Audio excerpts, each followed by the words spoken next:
Hello everyone. Hello Fajita. Hello everyone! Hello Ruth!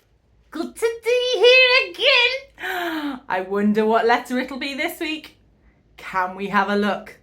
Oh, maybe they've worked it out already! Maybe they have, but let's see. What are you hiding there? Oh, it's a K or a K.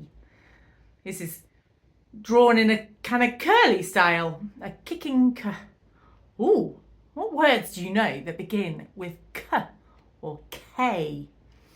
Is it a word where we can hear the K sound? 'Cause some of them are sneaky. Yes, you're right. Some of them are sneaky. Yes, the word that I'm thinking of today, you can hear the K sound at the beginning. It's not like knitting or knee.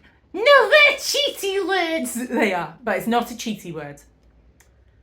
I wonder what words you know. Oh, there's some good ones there. King. Yes.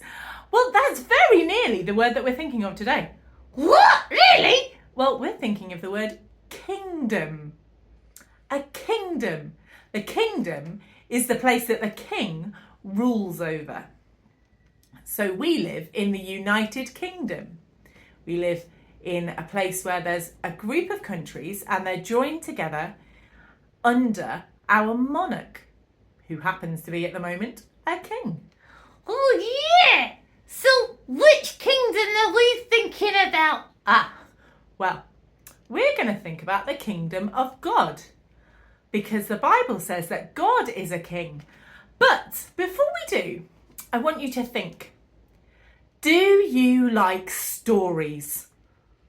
Oh, yeah, love a good story. Yes, so do I. I wonder if you like stories with a meaning.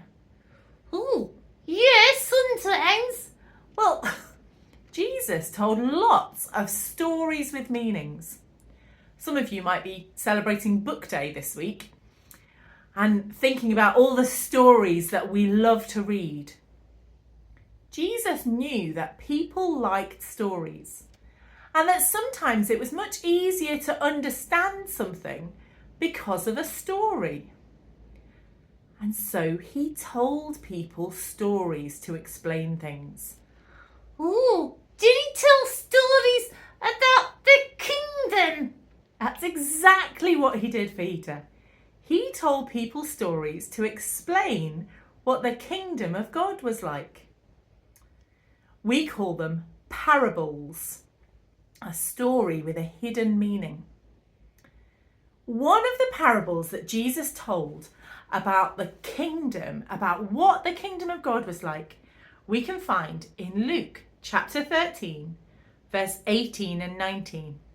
And it says this: Then Jesus said, "What is the kingdom of God like?" Oh, yeah, what is it like? It is like a tiny mustard seed that a man planted in a garden. It grows and becomes a tree, and the birds make their nests in its branches. Oh, you mean I could live in a tree? Well, yes, you could, but I think it means that the kingdom of God might look small to begin with, but the kingdom of God grows so big, and so many people get to be included as part of the kingdom. Started off small. A mustard seed is tiny, and a mustard tree is really big. And that's what the kingdom of God is like. The kingdom of God has grown, and lots of people get to be part of the kingdom. There are other stories about the kingdom of God in the Bible, other parables that Jesus told. I wonder if you could go and find them. I wonder what you would like to be involved in, how you would like to be included in something.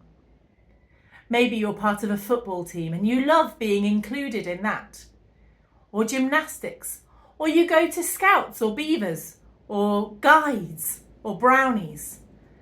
You're part of something that's bigger than you. That's like the kingdom of God. people get to be included. Oh, that's good. Yes.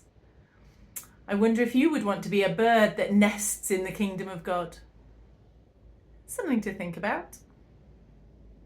I'm going to say a prayer to thank God for all the things that we get to be included in. And if you want to make it yours, say amen at the end.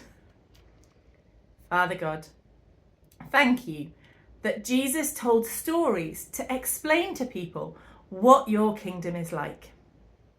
Thank you for all the places that we get to be included. Thank you that if we choose to, we can be included in your kingdom too. In Jesus' name, amen. Amen. We'll see you soon. We will.